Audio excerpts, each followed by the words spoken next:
Thanks everyone, and thanks to Marla and the team staying on. This next workshop is on our local response, or where we're at in terms of TDC. Joe, hand it over to you and let's begin. So, sorry, if you're comfortable, same rules as before. If we've got questions, happy to take them as we go through? I think so. Yep, okay, cool, we'll do it that way. Thank you. Morena koutou. So I'm here this morning to talk to you about where we're at with our the in-house option, so the enhanced business unit option. There's a bit of other context that we're going to go through this morning. Obviously, we've taken on a lot of information. I think it was really useful having the DAA here this morning, and it does really indicate that we're part of this. This is quite a big decision, and there's a lot of different factors at play here. So we just wanted to, we don't necessarily need to go into everything in too much detail, but we do want to then start talking about where we're at with our analysis. We know we haven't seen the financials. There's been some delays in that space, but we have that today to show you and talk about. We have done some gathering of feedback from staff, and so we have those results to share with you as well. Then we just want to talk about what our options are going forward in terms of where the Waikato water stuff is at, leading into consultation and the next steps that are coming. So there's quite a lot to cover. Yeah, as I said, we're happy to take questions as we go and then have some good discussion. So obviously just recapping where we're up to, and I think Marlon and the team made that really clear. There is no status quo, things are changing. We've been given options. We need to be able to consider how we can meet the changing environment, and we also do need to consult on our current option and an alternative. So that's why all the work that's been going on for the last many months has been in support of that requirement we're up to. You've seen this timeline before, so this is where we're up to. Just, you know, we're at the point now of making the decision. Not today, but the 15th of April is when we're asking councillors to decide on the preferred option going into consultation in the consultation materials. So we're sharing that information now as it becomes available. Consulting, making a decision around end of June is our goal, and then submitting the plan in September. Through the chair, you just interrupt on that previous slide. If you go back, it's just that I noticed we've ticked understand and compare options, financial modelling and criteria assessment. I mean, I'm sure you've done that, but I haven't seen it. And I recall at the last workshop we had, well, it was pointedly said that we weren't going to see the numbers until later. So I'll just point out that's not where I'm sitting anyway. Yeah. Oh. Actually, that's a fair point. Yeah, it is fair. We haven't had the numbers, so yeah. Back to you, Joe. Yeah, from our perspective, it's been really challenging as well. So, in fact, I only got the numbers on Tuesday in preparation to present this. So there's been some differences in trying to get all 7 Waikato councils to come up with some shared assumptions and make sure we're actually comparing apples to apples, because what we didn't want to present to you is a picture that was false, because there was different, there was different ways that people were measuring and comparing, and so we tried to get this as representative as we could, and that's been part of the delay. So we do appreciate it makes it really challenging for the decision making, but we're at a point now where we have some more info, and so then we can take feedback today and share further detail in the next sort of week-ish, few days. You know, we're still pulling it all together. We definitely have our internal stuff, so we've done the modelling around what it looks like for us, knowing that there'll be these extra costs that we should expect as part of the information disclosure, and also the option around the single CCO, but just trying to compare that to the Waikato position has been the one that's been a little bit more challenging. And we want to be consistent because all of 6 other councils are all publicly consulting too, so it's really important that that messaging is clear and consistent.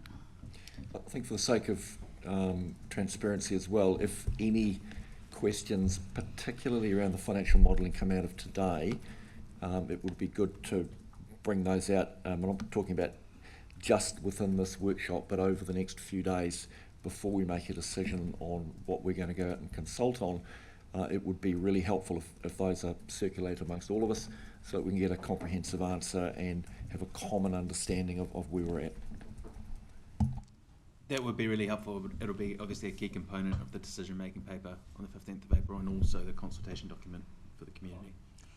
We heard some quite scary statistics from the previous presenters during COVID. They were talking 21% inflation, up to 50% inflation on purchasing of water care products in the market, and also offerings as far as contracts.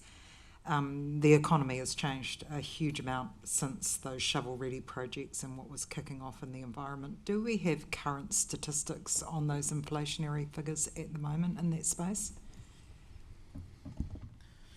No, the best information we use is we rely on the Burl indicators at a high level, which does break down by sector. They do produce a view of specifically for water, and that is the basis for our forecasting, certainly most local government forecasting, and the entities using those same assumptions at the moment. So what are those, sorry, I don't know if it's going to kick in, what are those current figures, like what year is that currently sitting at? Like we're using that information, and what year is that based on, what financial year? So they've got annual cost adjustment figures that are sitting at around 4% a year growth. So it's pretty steady. The for some current year time. that's being considered, is it 23, is it 24, is it 22, 21? That's influencing that number. So correct me if I'm right, correct me if I'm wrong, Jeanette, we got the last Burl indicators at the time we were approving our LTP, and those other indicators that we're currently using, or getting a thumbs up. I believe what the last presenter was also alluding to is the amount of CapEx that's programmed in the sector, and challenging whether those adjusters actually reflect the amount of demand that would be placed on the contract market. So we are using figures from around September last year. I'm getting a nod. Thank you, Jeanette. Thanks. When you talk about going out to public consultation, how many options are you intending to take to public consultation? We can talk about that as part of this, but we are still recommending that we consult on the three options, the in-house, the Taupō CCO, and I can talk about that a little bit more as to why once we've gone through the material, but yeah, that's our current recommendation. So just to recap, Taupō is in a relatively good position. We don't have strong debt capacity concerns at the moment, although as Marlon and Dave were saying, there are potentially different things we need to consider going forward, but we are in a relatively strong position, and so one of the principles we've had through here is making sure that any alternative we're considering is going to be better off for our ratepayers. There's obviously some bigger picture stuff that needs to be taken into account for the decision making, but that's kind of where we've been focusing. So we're okay from revenue sufficiency, we're okay from the amount of borrowing and debt we have. Potentially there's some challenges still around investment and affordability depending on how costs increase, etc. That's just our internal. This is the slide we've shown you previously about our in-house option. Essentially, the in-house council or enhanced business unit. So the real advantages is we know where we're at. We have a plan. It is achievable, we believe. It is financially sustainable in the short to medium term. It gives us the position to be able to see how things play out and develop in the next number of years and review our position. So we're just taking a little bit more time if we stay with this option to consider, see what emerges around us, and take more time to make the decision in full. In the in-house option, we obviously maintain a lot of the accountability and the asset ownership. All of those things are things that we know we've talked about quite a bit. So the disadvantages we just need to consider that with is over the long term, and we'll go into the financials in a minute, but eventually the efficiencies from a larger entity will start to impact, and that will take time, but there is, a long game that's kind of happening here. Does anyone have any questions specifically around any of these? Thank you. So looking at the in-house business unit as an option, so we had it mentioned by the previous presenters, looking at a business unit, their example was different, but they mentioned things like letters of expectation and statement of intent to ensure good governance that overarches these things. Is that part of the plan, if this is where we're going there, is what would the governance of this, because it would be seen as a separate business unit, what would the governance over that look like? That is a great question, and we've actually got it in the plan that we still need to come back and have a separate workshop with councillors about what, if in-house is our preferred option for now, then what that will look like going forward and what changes we need to put in place. One of the thoughts that we have is a potential committee oversight, so maybe a bit more of a approach the way roading committee or something like that operates, to just give a little bit more of that separation, which may be an option, but we still need to work through that possibility. As far as the separation goes, financially, we are working with staff on what that would look like, and we'll come back with some more information. So from my knowledge of this, I would have thought the full balance sheet separation as well as the different parts of the work would be a disadvantage in terms of not just the water staff, but through most of the business units of council, and see that as being quite a complex move. So we think it'll be we think it'll be manageable, and obviously the DA is willing to work with councils to take some time to kind of, not expecting that from day one with the oversight as far as the separation goes. It's going on my head what else I was going to say. I'll jump in then. Yeah. Just councillors, this is a similar conversation you've had in your annual plan workshops as well, around the amount of resource that you need to put into the organisation to be able to continue to comply. So you'll recall that we would be facing ComCom charges, ComCom levies, and that we were looking for some resource to be able to actually do, as the Deputy Mayor said, make sure that we've got financial ring fencing and resourcing to be able to do that too. So yes, there's still some discussion to come in terms of what that would look like, but we do know that it's going to have a cost in terms of resource to be able to achieve this in the organisation. Through the chair, presumably that same cost would be applied if we were amalgamating. We still have to ring fence, we still have to separate. All those same costs exist whether we have an in-house CCO or whether we amalgamate. Is that right? Moot point. To a greater or lesser extent, yeah, obviously there's going to be additional costs, and a CCO would if we had a Taupō CCO, for example, it would still have some shared services that would be at arm's length from Taupō Council. So there's obviously, no matter which way you go, there's supporting staff and set-up costs and those kinds of things. I think we're in a relatively good position as far as the financial ring fencing. There is a little bit of work to do, but for the most part, we're not too bad. Jeanette's nodding, cool. I did just want to say also, Councillor Leonard, just to respond about the setting of statement of expectations. So we have mentioned this previously. Sorry, could I clarify? Yeah, it's a statement of expectation or a letter of expectations. Statement of intent, yeah, two different things. Quite important not to get those two. I was just going to acknowledge really the statement or the letter of expectations would apply for a CCO model. We not necessarily would do that if it was just an in-house ring-fenced business unit, but that's obviously for further conversation, how council wishes to establish the relationship with the business unit. Yeah, and what I was just going to add is that through the legislation, the whole separation of waters from council activities, meaning that waters will be under a water services strategy, separate from the long-term plan, obviously quite heavily intertwined, but separate, and so there'll definitely be an opportunity for the council, if it remains in-house, to sort of set that strategy in a different, in a specific waters-related oversight for 2027.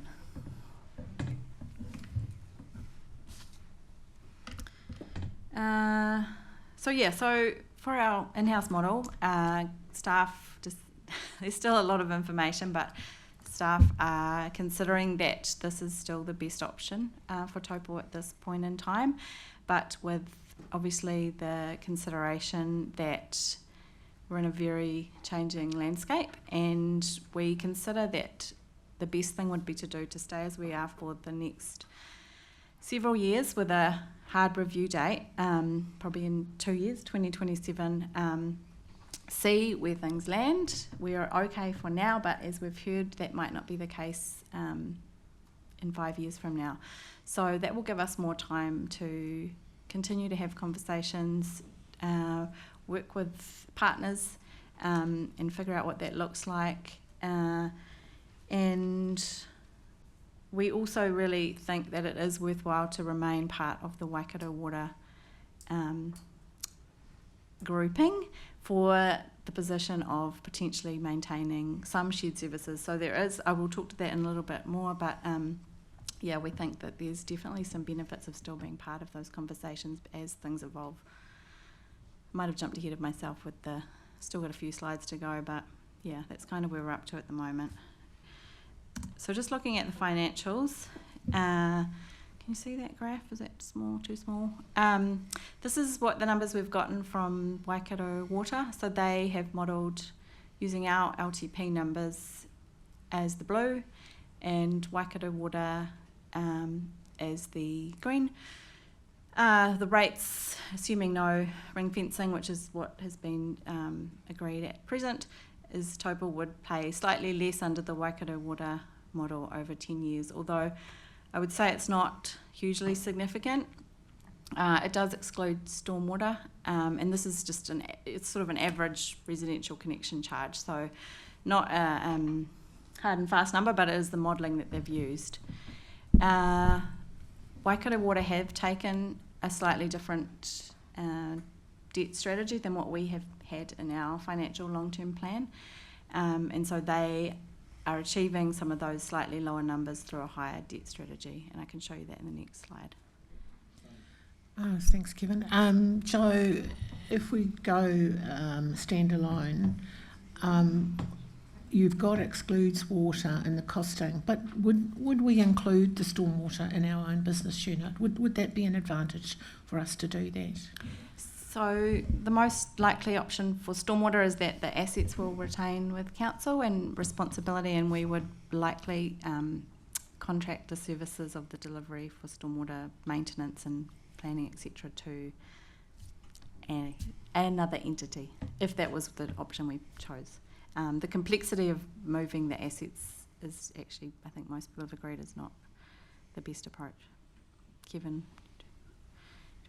So it's envisaged that the assets, the water assets, would go into the business unit. They wouldn't stay with council, because I'm thinking more along the lines of the actual delivery and functioning of the business unit is what it would do, but not have the assets. The assets would stay with council in the business unit.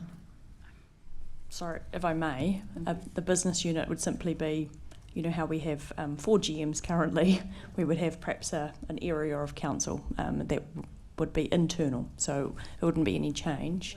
This graph is simply trying to describe the difference in price path as opposed to anything in terms of what we would do with stormwater.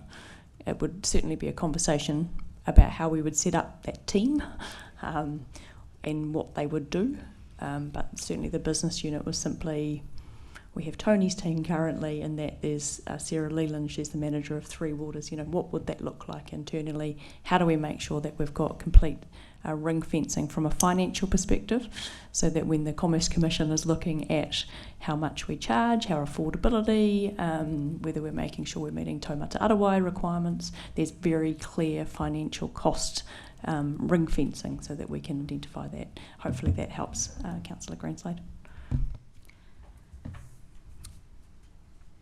Yeah, through the chair. Yeah, just on that question of stormwater, we briefly talked to the DIA people on that. This suggests, you mentioned planning would go over to the CCO too. I think these guys were recommending retain the planning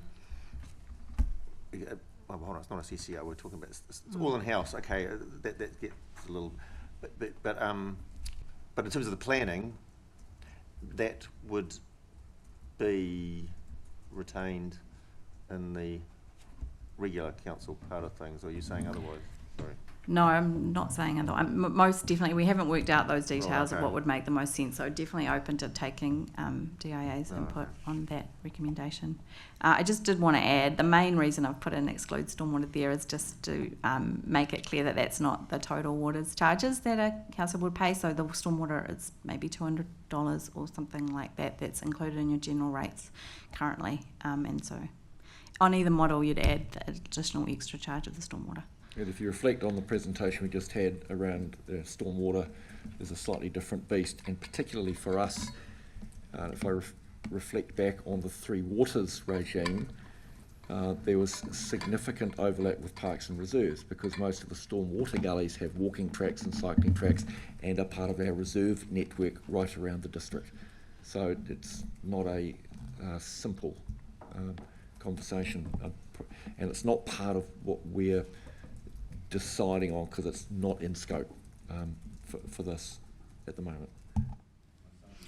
Thanks, Kevin. I think, just following on from my question, one of the issues under Three Waters was that we were going to lose our assets. And so when we go to consultation, one of the things that ratepayers are going to ask us, this means we retain our assets and our assets actually stay with council. And that's going to be the question that we're going to be asked, no doubt about that. So that was really where I was going with that question.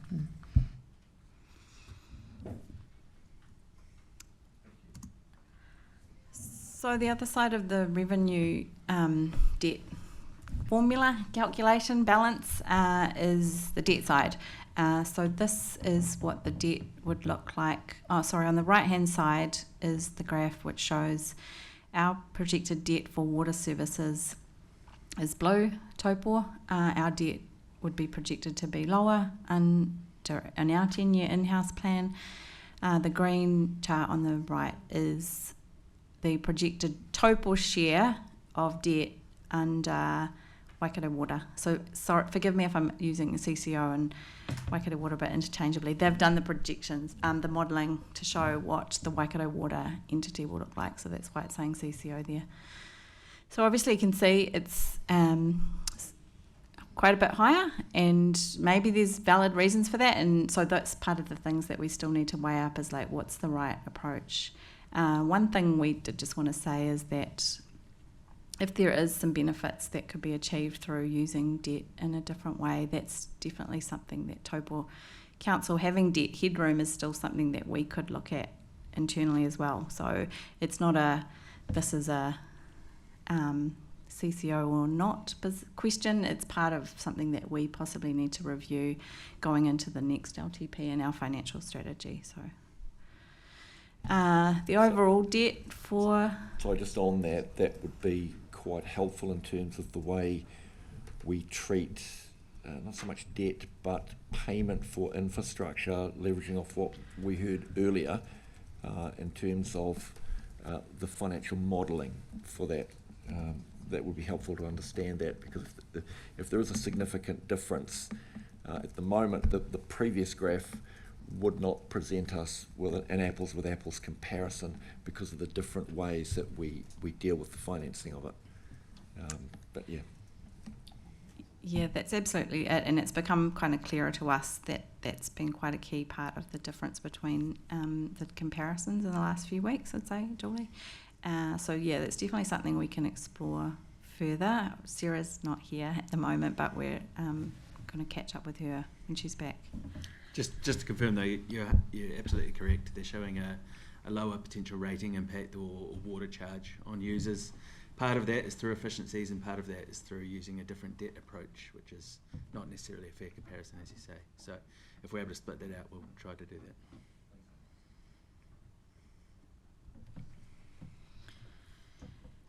that. The graph on the right is just sort of showing that the Waikato Water entity overall will be quite highly leveraged, so that debt to revenue ratio is sitting pretty high. Our share of that would be lower, so we're not putting as much debt in, and we've got quite good revenue. So, you know, we would keep our part of that, but overall, the entity would be taking on quite large amounts of debt and up to nearly $1 billion by year 10. Just so you've got the picture. Can't remember what my next slide is. So this is sort of the long-term picture. I just wanted to include, because that is what we're talking about here. As Marlon reminded us, we really do need to be thinking longer than just the next 3 years or 2 years or 5 years. But so the cost efficiencies do take time to materialise that they're forecasting. So the first 10 years, there's actually there's an increase in spending, and that's part of establishing the entity, etc. And then it's after year 10 that the cost savings would start to materialise.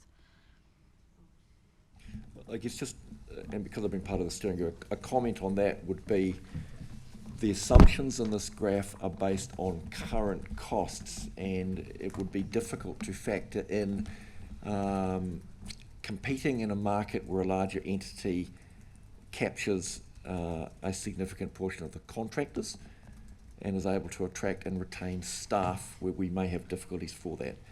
So that would be a fair assumption. That's not taken into account in this. So that's on a, as we are at the moment, that's where the graph sits. But those two big factors could significantly impact the cost efficiencies. Would that be a fair comment, Joe or Aidan? Yeah, there's certainly additional risks for either option that could change this picture slightly. Yeah. Oh, so that graph there is reflecting the preferred in-house. No, this No, is the sorry, this is, I'm sorry. Oh. Because we've only just gotten the financials and I wanted to make it clear that we were sharing those, I'm giving you so although this workshop is about the in-house, this is also doing the comparison between the two most likely options, the in-house and the Waikato Water. The graph you're showing here is what Waikato Water is projecting that Taupō could save over 20 years. So if we became part of the Waikato Water entity for comparison. So no savings in the first 10 years, but then after that the savings would start to increase. With many assumptions about efficiencies and all of that stuff. So that's all part of the model. Savings compared to? Our current LTP. In-house. So without putting too fine a point on it, anything below the line, the horizontal line, is going to cost more for a number of years until the savings start to accrue on the Waikato Waters model, should we join, but that's not taking into account those two big factors I mentioned just a minute ago. Sorry, so that's still, I don't know, just to clear in my head, that's still relative to, well, would you is that relative to where the option? That's a cost difference, yeah. So 0 would be Taupō, that's what's going to cost us if we remain in-house, and this is what Waikato is showing as their difference. Okay. A little bit more expensive for the first 10 years and then cheaper after 10 years. Although they're financing more through debt, so it appears to the ratepayer cheaper because they're paying less rates, but there's more debt accumulating. Kind of that's sort of what it is, isn't it? So I think that's captured in here. What this is really showing is that over the first few years, obviously there's establishment costs. They'll be funded through debt. Some of that will be annualised, which you can see. After about year 4, they start to realise efficiencies, so they start to pay back. And by year 10, they've paid back, they think, through efficiencies, the cost of the setup, and then you start to see the gains. So it's sort of showing you that there's about a 10-year payback period for the investment and the borrowing of setting up the organisation. And that's largely based on their assumed savings from what they've seen overseas through similar sized entities.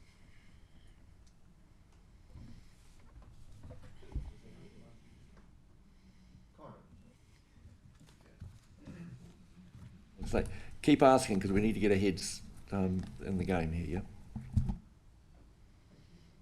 Yeah, so that's all we had to present on the financials. We have, happy to take questions, what more you would like to see, what more you need to understand, and we can try to bring that back as soon as we can. Oh, well, yeah, I suppose if I was fly on the wall ratepayer, my question would be about accountability, transparency, and how much it's going to cost. Well, we've just had a slideshow. I'm not convinced of the preferred option just based on what I've seen, and I suppose I would be asking, if I'm a ratepayer, say, and I don't want to pay as much, how are we going to get the most efficient? The most efficient. I don't care what. They probably don't care what option it is, to be honest. We just don't want to have to pay more than we need to. And some of these, Waikato water done well, or even setting up a CCO. Surely, why can't they be set up to deliver efficiently, more efficiently than it is now? Why?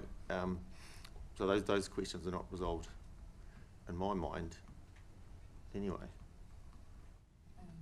So I'm not sure what your question is. That's the whole purpose of this workshop, is to explore what the options are so that we land on what the most efficient and cost effective is for ratepayers. So I'll throw it back to you. If there's a question in there then that the team can answer, go for it. But I'm struggling to understand what it is exactly you're asking. To clarify, Councillor, is what do you believe the preferred option is? Because the preferred option that Joe has presented today, based on at least staff's consideration, is to remain in-house. Yes,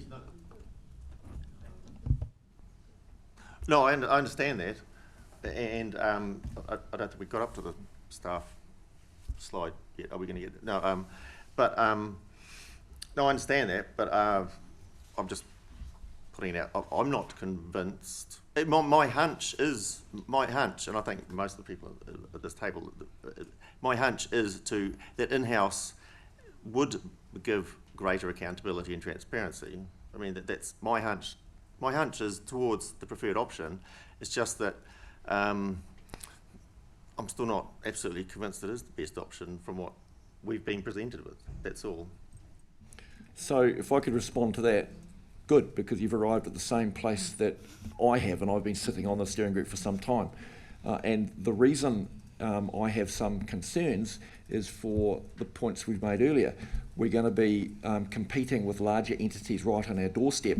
We're going to have potentially difficulty attracting and retaining staff. We're going to have difficulty competing in the contracting market.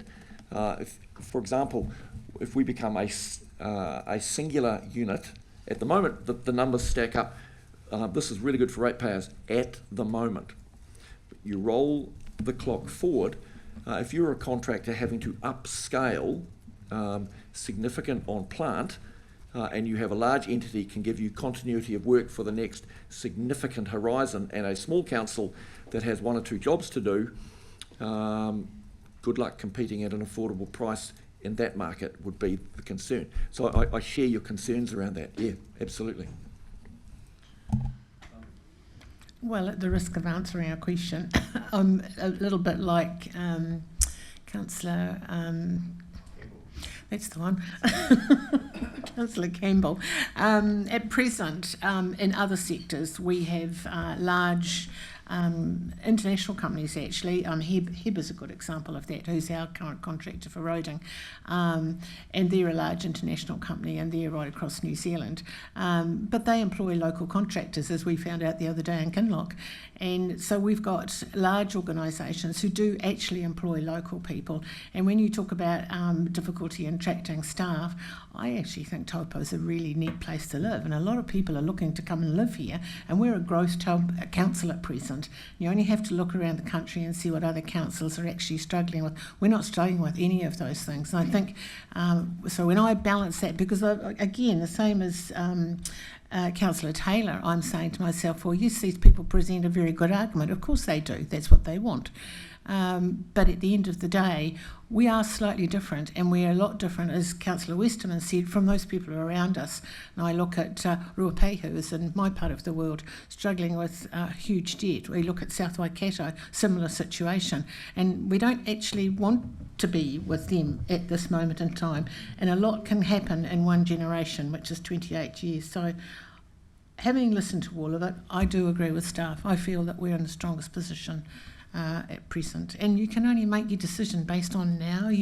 None of us are that wonderful at looking ahead in life, are we? No. So I'll come back to you, Rachel.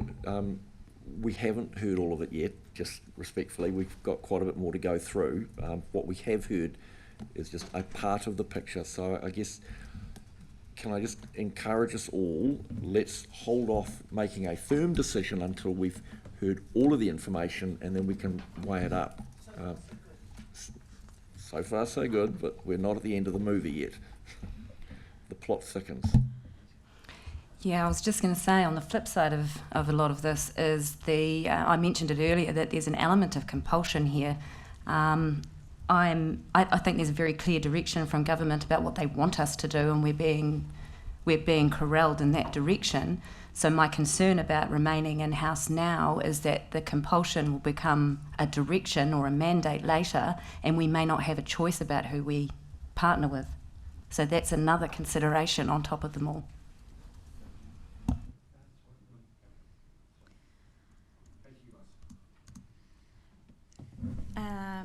Segue slightly. We asked staff what they thought over the last month or so. We had good response from the Waters team, so over half of the Waters people involved directly in Waters responded, and then a good portion of the other remainder of staff. I'd say 75% are in favour of either keeping in-house or a local CCO option, and a lot of the reasons for that were very similar to what councillors have been concerned with. That, we've done a good job looking after our assets, we do a good job delivering water services now, a bigger, how will we reflect Taupō priorities, a lot of similar concerns to what we've heard around this table as well. So that was useful information to understand. They do still think there's opportunities to do things better. They are concerned about many of the same things that we talked about here, the supplier and workforce risks, underinvestment in assets. There was a note that ensuring that infrastructure is delivered with less political influence, I would say, but you know what I'm saying, in that it's clear that they can plan for 10 years of infrastructure and not knowing that their budget might be affected by a change in elected members. So just having more certainty in that planning, and to what we've heard from the national approach about treating it as a utility, something that everyone needs, we need to be really mindful in planning for that. And, it's not the same as, building a new statue somewhere. So yeah, we've talked about that before. So there are quite a few different topics we've got in the session. So, sorry, was there any questions about staff? No. Julie, I might get you to take the lead on this one. So just talking about where we're up to with the Waikato water negotiation and what might be an option for us. Yeah, firstly, thanks, Joe. I just perhaps recognise the huge amount of work that is going in across the Waikato, across the councils, that are all working through this process to be able to make best decisions for their ratepayers and for their communities. There's a lot of work that goes into our organisation to be able to participate in those conversations. You may recall when we brought you the heads of agreement back in late last year, that that was a decision that you made to continue to be part of the conversation around a potential CCO across the Waikato. Since that time, part of the reason you made that decision to continue to be part of the conversations was to be able to firstly compare apples with apples in terms of financials and some of the non-financial aspects around options, to be able to fully consult with your communities around the benefits and costs of those options, and to be able to explore what might be the right option for Taupō. And in part of that last aspect, in exploring what might be right for Taupō, there was in the Heads of Agreement the ability for what was called a Stage 1 Council. And a Stage 1 Council, broadly, was able to access shared services and joint procurement opportunities that might be offered across the Waikato. So that is a separate option rather than folding into a CCO in terms of it becoming asset owning and provision of services. And from my perspective, some of the efficiencies that are being offered from a regional entity are around joint procurement and shared services. And so we are continuing to explore that as something for Taupō, which allows us to get some of those benefits, so that we're not just looking at what Taupō can do, but what we can provide for our ratepayers in terms of shared efficiencies. And so what's becoming a modified Stage 1 position is something that staff are continuing to explore with the Waikato councils. No full decisions or no details yet as we're continuing to negotiate that, but I do see some advantage for our ratepayers here in being able to access efficiencies. That would be something that you would need to consider when you make a decision to consult with the community. If we were a member of the CCO simply for shared services, that would still require consultation with the community. Under the Local Government Act, if you are joining a CCO, you need to consult. So that is something that we're continuing to explore, and we'll do, and we'll bring that back to you when you make your decision in April. I'm very happy to answer any questions. Thank you very much, Julie. Just following on from what you're saying from a Heads of Agreement and a service level agreement, when you talk about procurement, could you see us, for instance, envisage us as being a specialty in one area, for instance, and this could work both ways, that we would add something to the other councils or a particular service that we might do that they might not offer?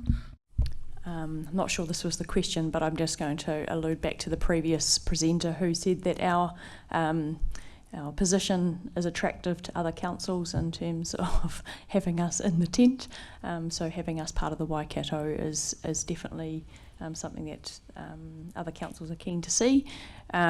Perhaps not so much in terms of what we would offer here. What I have in my mind is if we are, I don't know, procuring some sort of asset that the rest of the councils are also looking at procuring, there'd be an opportunity for joint procurement that would enable our ratepayers to get that asset at a cheaper price, or shared services. When we talk about staff, particularly if there's a service that we can't potentially provide here in Taupō, we could use the Waikato entity to be able to access that service, providing benefit for our ratepayers. So there's further details to come, but I do believe this does offer some advantage for our community in terms of being part of the Waikato CCO and also being able to continue to be part of the conversations, and also potentially extracting some of the efficiencies that exist through the CCO. Thank you. Is there a way, I mean, I know that we haven't reached a decision, but this has fairly massive implications for our community. Is there a way that we can start sharing the thought processes with our community, like through our communications channels? Just if we go out to consultation, yes, we're going to consult, but there's a whole lot of how we've got to where we've got to, and I guess starting to allude to the wider community that these conversations actually have to take place, that it's not a choice factor. And then I don't know that you have the answer or whether this is too far into the weeds, but we've got some fairly major consents out there that have been through processes in regards to land use change. So north of Taupō, north of the Control Gates Bridge, as far as stormwater and sewage and things like that.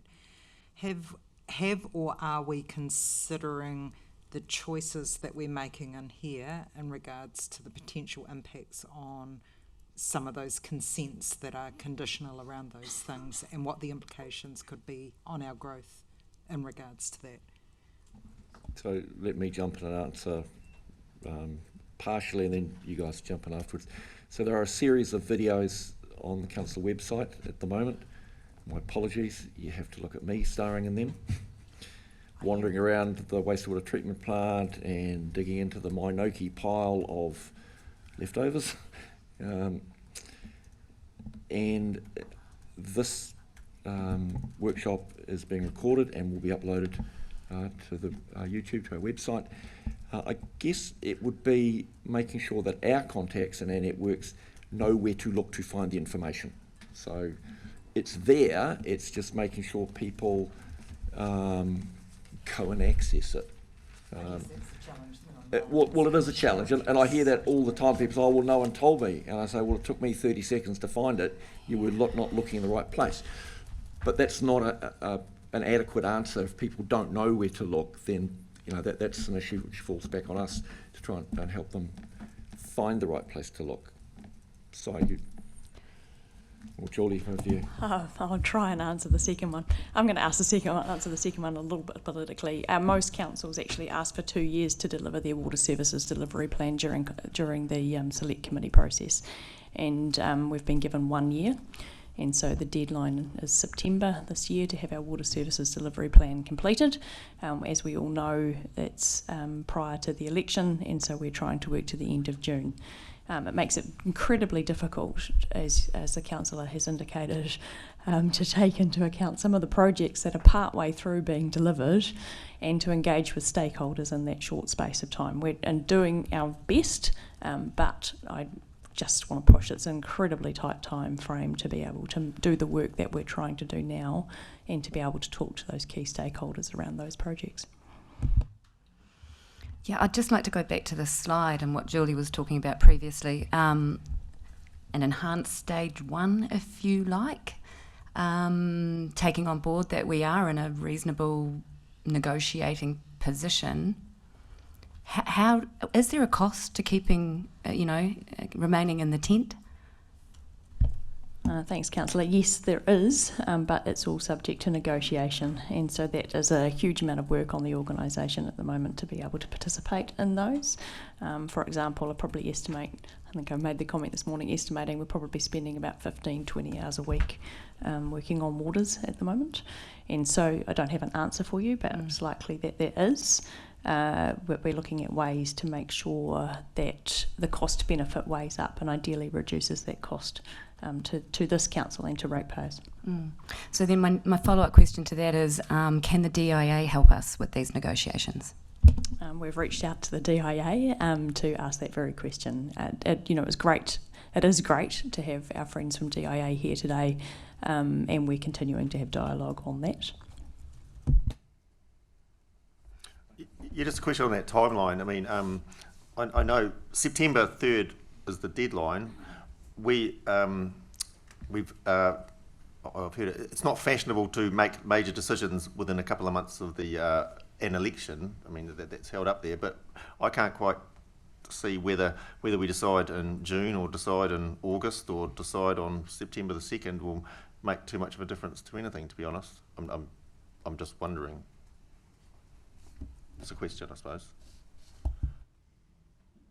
Well, firstly, I guess that's your decision. We don't try and make major decisions during that election period for obvious reasons that councils could be perceived to be making decisions.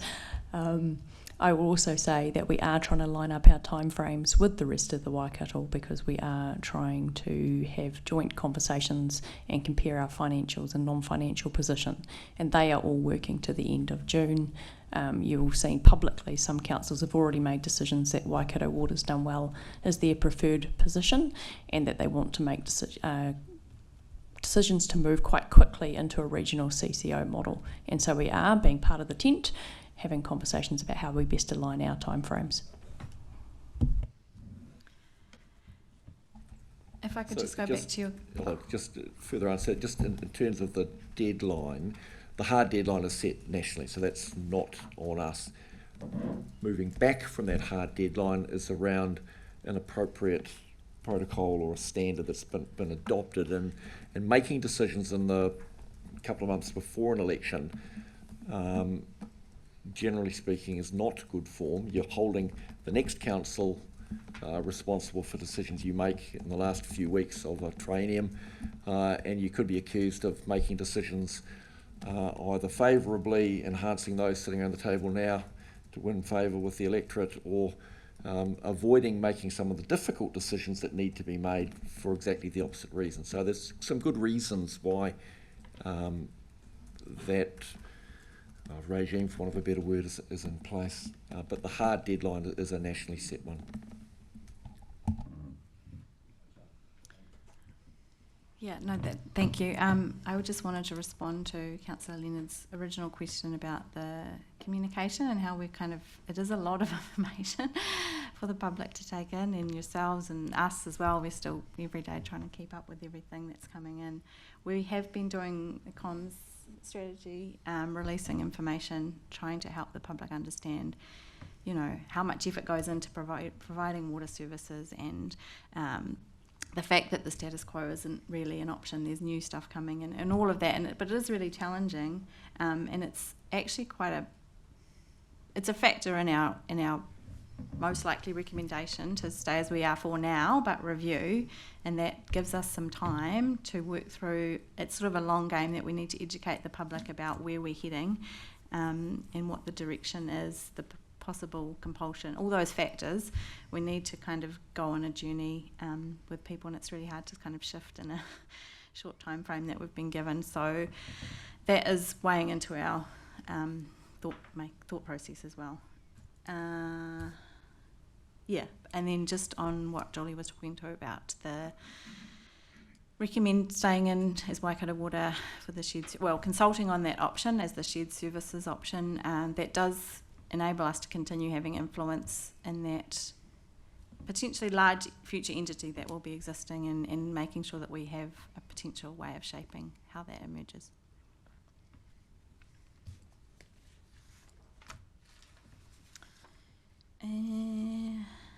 So just to sum up where we're up to, I'll come back to the previous slide in case you're wondering why I missed it, but so where we're up to, we've given you some of this information is new today, and so I really appreciate that this is being in quite a rushed time frame. We will be sharing the draft. I think the agenda for the council meeting will be produced next Wednesday, and councillors will be able to see the whole paper at that point, and with a decision we are hoping for the 15th of April, and all of these timelines are being driven by that, working backwards from when we need to get this plan submitted by. So asking councillors to decide on the preferred option for consultation on the 15th of April. In May we would like to have some more workshops with you, so if in-house is our preferred option for now, what does that look like, working through any potential changes that are going to affect the organisation. Consultation hearings is starting later in April. I think it's the 22nd off the top of my head. And then hearings in June we've got penciled in.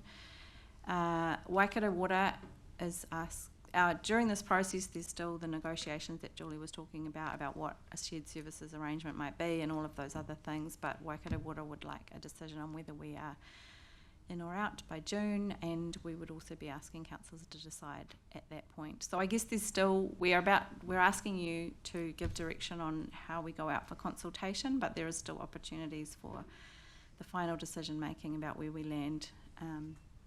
There's still off ramps, so we could consult on being part of the Waikato Water as a shared services offering, and make a final decision in June, and so that's kind of where we're up to. Well, I'm not sure which is the best option.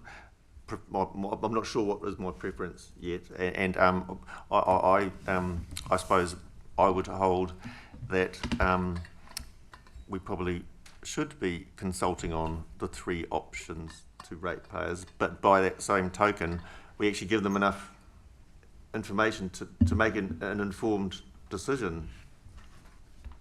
That's all I can say about it, really. Yeah, absolutely. And the reason that we do think it's worthwhile including all three, and we're trying to get the information, it's a lot of information, we're trying to make it, package it up so it can be understood. We can share where we're up to with those consultation materials in the next day or two, as a draft, and then so councillors can see that. Cool. Thank you. I guess for me, so having sat on the steering group from the beginning, I empathise with your position, not sure which way to go, Councillor Campbell. A couple of things that are worth noting.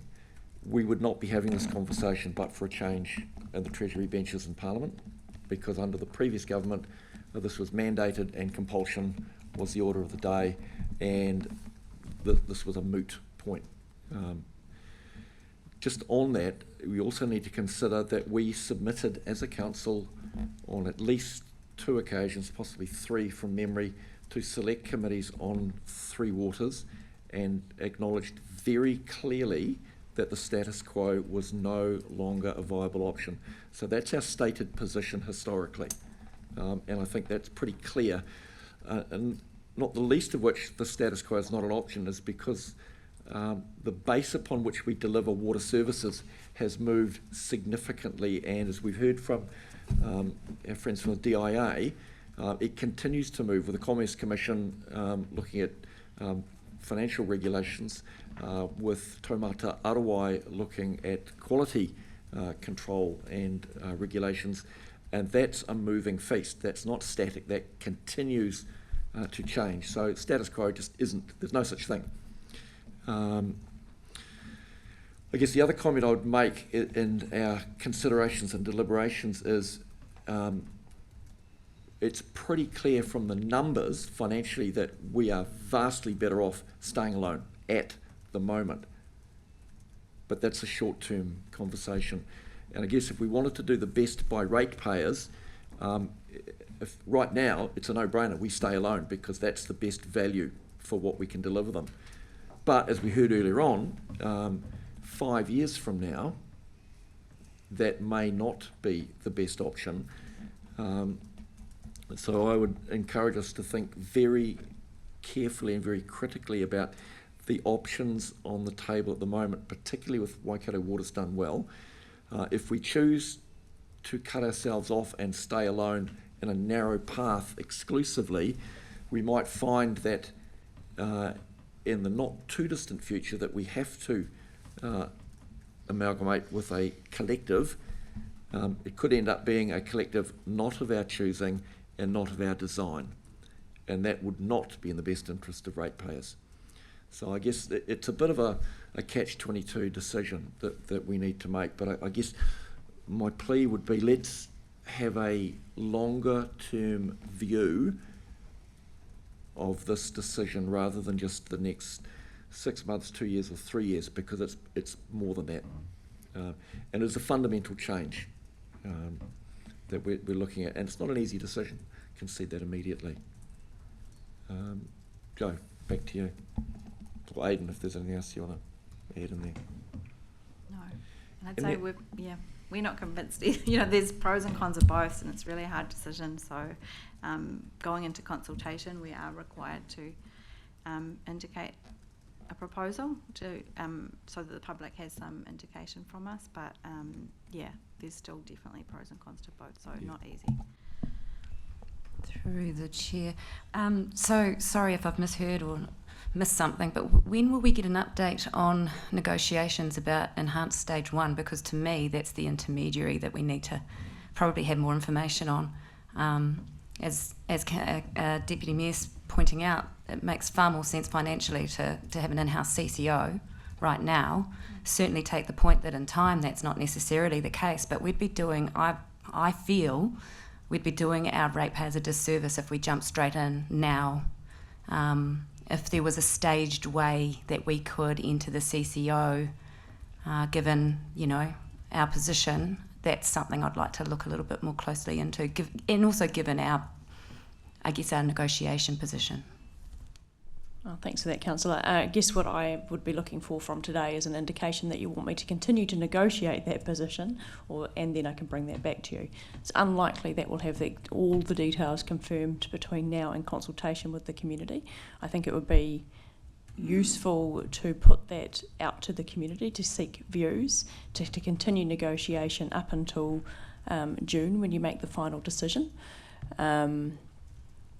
to make sure it's of benefit to our ratepayers.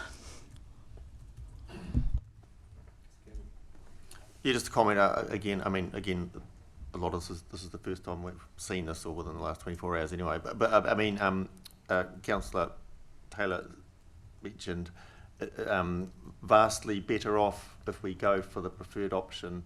Well, I suppose it's not entirely clear to me how we are in the short term anyway. That even that wasn't entirely clear to me, I must admit. There is, if we compare to the Waikato Water done well, they have a different debt structure, which superficially anyway makes it look as if it's, as far as I could tell on that graph, one of the graphs, that superficially looks as if it's cheaper for the ratepayer, but at the cost of accumulating. Yeah, unless I read it wrong. Anyway. Yeah, I'm just referring back and reflecting on the presentation from Waikato Water's done well when I asked the question if that CCO structure and the financial structure was sustainable without Taupō District Council. They talked around that a fair bit, and I suspect it's because they definitely want us to be part of the discussions and be a part of the CCO, regional CCO, and rightly so. We've got a lot to add. It's just that for right now it doesn't necessarily make sense. So I feel like we're in a reasonable position to try and negotiate something for shared services and procurement, which is the identified, I guess, challenge for an in-house CCO, perhaps with an end goal of joining eventually, so that it's a more equitable entry into the CCO. Because right now we're sort of bringing all the bargaining chips. That's where I'm heading. So I guess I would, my response to a couple of these points, and they're all good points, sorry, at the risk of putting words in David's mouth there around the finances, the way the debt is treated within Waikato Water's done well is different to the way we fund our CapEx in-house. And there is yet to be a complete meeting of the minds between that financial regime and the one that we have got, as to which is arguably, and I'm not an accountant, arguably the best way to do it. That aside, again, longer term picture, we still need to keep an eye on that. So, Sandra. Just wanted to comment, Kevin, on what you talked about before, the original Three Waters. I do remember at the time one of the issues was that we were handing over our assets and losing control of our assets, and we're looking at the Waikato Waters one, we're in the same situation there, so I think ratepayers are probably going to struggle with that particular one. But I just wanted to ask a housekeeping question actually, Joe. You're talking about April, May for your public consultation. It's a pretty short time frame. What have you got in your mind as to how you're going to do that? So I'll just jump in there. No, sorry, it is actually slightly different in terms of the asset transfer. It's not exactly the same. So Three Waters, for example, if you had a cynic's view of it, you could say this was a massive land grab. All of our reserves, all of our stormwater gullies, all of the guttering that runs down the side of the roads, and including where our treated water discharges up on View Road, all of that would have gone. That is not what we're facing here. It's a subtlety, but it's not the same. And I think it would be, it's important that we are careful with our language here. And if we say this is the same as Three Waters, you're going to muddy the waters for people when we go out to consultation. I just think it's not exactly the same. Yeah. So how's it different then? Well, what I've just said, for a start, stormwater is out, and we would retain membership on a board in terms of ownership. But didn't we go through and create titles for all our water assets anyway? That was one of the jobs that our staff member had, and we've done that. Yeah.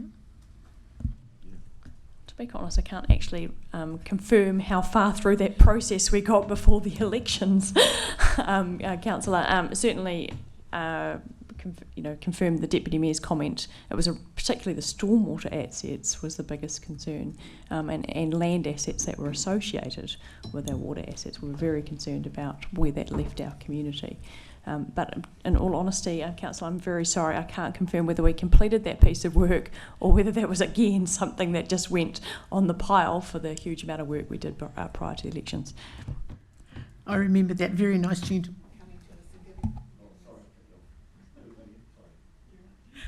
That very nice gentleman coming to talk to us, and that was his sole job, was to go through, and it was such a fascinating process because we had all our assets on all our reserves, and he was then putting it all into title. So so I mean, if he finished that job, actually, what a good job to have completed. Yes, but anyway, back to the housekeeping. What have you got in mind, and how are you going to? Because you've got a really tight time frame, and you've got a really complicated. I think we're sitting here doing lots of workshops, and we're struggling to get our heads around some of it. So, getting the community to understand, or helping them to understand, is going to be the challenge for you. What question exactly? So I'm going would to you jump like there. me to It's answer? that's not their role. That's all of our responsibility. So to help the community understand this, so it's not a buck we can pass back entirely to staff. I've got no problem doing that. You know that's absolutely fine. I'll be out there in my community and I'll be sharing everything as much as I can and talking to people. But I just wondered what the time frame and the process, that how you saw you were going to do it when you're talking about public consultation. Yeah, Councillor, I guess we've already started some engagement already with our community. So we've been talking to our representative groups. We've absolutely been talking to our iwi partners. So a lot of that work is already underway. There is a tight time frame in terms of that engagement process. What you would be looking at is the same, not quite the same as an LTP, less engagement than that.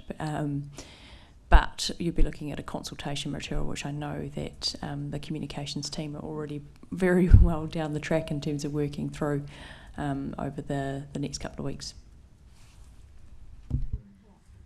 Through the chair. Yeah, thanks, Chair. Obviously, it's an age-old discussion arguing about with the communities whether your assets to water, wastewater pipes are assets or are they liabilities. So we appear to be in good shape from our presentation that we're for the next 10 years, but it may change in 5 years' time, whether mandated or not. But it was mentioned in the earlier conversation, we have fairly high level of OPEX, which is basically 80% of your rates. So if we certainly, as Julie's mentioned, if we're going to keeping an open mind, being transparent with the community, go out there and there's a level of shared services and economy of scales we need to look at as well, to be honest with our community.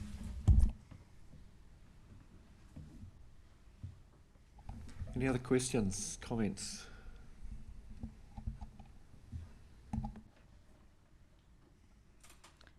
Do you want to sum up it all, Jolie? Or?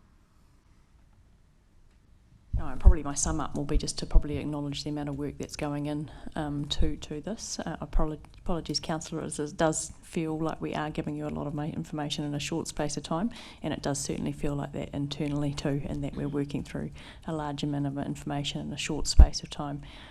So just to say thank you, and thank you to the team that's working on that internally as well. So if I just jump in here, can we reflect on the consultation questions? Are we comfortable that reflects what it is we were asking our communities to give us feedback on, or is there anything else you think is appropriate? Duncan?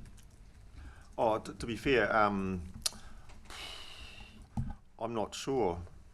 I think we could in between now and April the 15th have a little bit more of a think over what we could add to those questions. Just having open-ended questions, you can get a whole with surveying and a pretty open-ended question. You can get a whole bunch of fluffy answers all over the place. It's hard to make sense of. So I would like a bit more time to think about the consultation questions, to be honest. No, that's reasonable. The first two questions are actually closed questions. They're a yes/no, and it's only the third one there, which is asking for free text response. But good point. I guess reflecting back on the comment I made earlier in this workshop, if we've got any other questions or any other comments we want to make, let's circulate them early so we can all consider them, and that would be the best way to get everyone's view on that. And presumably the consultation document won't just be those questions. There'll be a bit of back history and some discussion, some pros and cons, why we've ruled things out. So I don't think it's just that. So looking forward to reading that when it's available. I do think we should say what the shared services are. It's a bit of a general comment there and it doesn't tell anybody anything. That would be good. We're still negotiating it. I put this in just as kind of a talking point, so this is pretty general summarised as part of what we're asking, and really just trying to get direction that we're happy, what we think we're consulting on. The way staff have had some really good conversations about how we ask what people prioritise, and so we had spent a lot of time just thinking about it would be better for people to choose what are the things you're most concerned about. Is it the the environment? Is it how water services are delivered? Is it the underinvestment? Just trying to really flush out the priorities so that we can get that clear, so that that's helpful. Our goal is to get as useful information as we can when it's brought back to councillors for the decision making, so that aside from just the decision about which option they think is preferred, understanding why they've made that decision and whether it's because the local voice and decision making thing is the most important thing to them, or if it's because rates becoming unaffordable is what they're more concerned about. So trying to measure that balance, that's what we were aiming to do. I haven't put the specific questions up there. We took that approach when we did the staff survey and it worked out really well, so it was kind of like pick the top 3 or 4 things that sort of are most important to you. So I'm happy to share some more details about that if you'd like. I was just wondering whether we ought to say what we think our priorities are, what you should say as staff, because when we talk about water, I think probably clean and safe is probably the number one, has to be, and able to be delivered in a cost-effective way. I don't know. You as staff must have priorities that you talk about, and this is what we see our priorities are. And as you say, then some options. Do you agree with those? Do you have other priorities? Because you're already in that space. That's your job. You're the experts. That's what you do. Yeah. Yeah, and I guess I would just say everyone wants clean, quality, high quality service at lowest cost, right? That's what everyone wants. That's the golden triangle. But it's like, well, how much more are you willing to pay to get that? Do you want gold standard? Or you're okay with, it's a balancing act, and it sounds simple, but trying to tease out those slight subtleties. That's what we're trying to phrase the consultation in a way that might get some of that information. You just reflecting now on why I think maybe we should ponder the questions a bit more, is because what happens if we get a majority opinion from out there that they don't actually support our preferred option? What the heck do we do then? Sorry? Pretty simple. It's not a referendum. Yes. So we would end up saying if we end up deciding something which the majority of the respondents. Sorry, I'm just saying in the circumstance that we end up deciding on something which the majority of residents actually disagree with, well, that doesn't actually look so great. I'm just saying, I'm pondering the questions a little bit more. That's all. It's a way out. If we end up deciding something against what the survey questions are asking, I'd like to be able to. Well, I'm just saying, think a little bit more on the questions. Yeah, and that's not unreasonable, and it's not the first time we or any other council has been in that position. I think it's also important to note that, as we've said, we're trying to get our head around this in all of the context that we have in-house. And unfortunately for the general public, they're not going to be privy to a lot of that. So our decision making has to be first and foremost what is best for the communities. Yes, we will take their consideration, their feedback into consideration, and that has to guide our decision.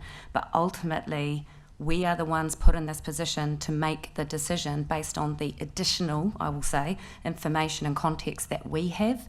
So it will also be a case of, if that does come about, we have to go back to the communities and say, this is why we made this decision.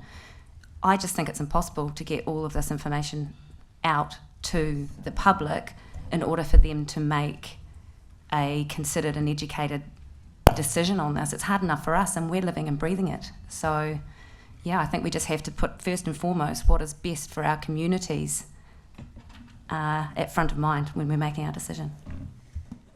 I think as a baseline, all of us sitting around the table want to do what is the very best for our community, both in affordability and in service delivery, or we wouldn't be having this conversation for a start. So I guess that's a given.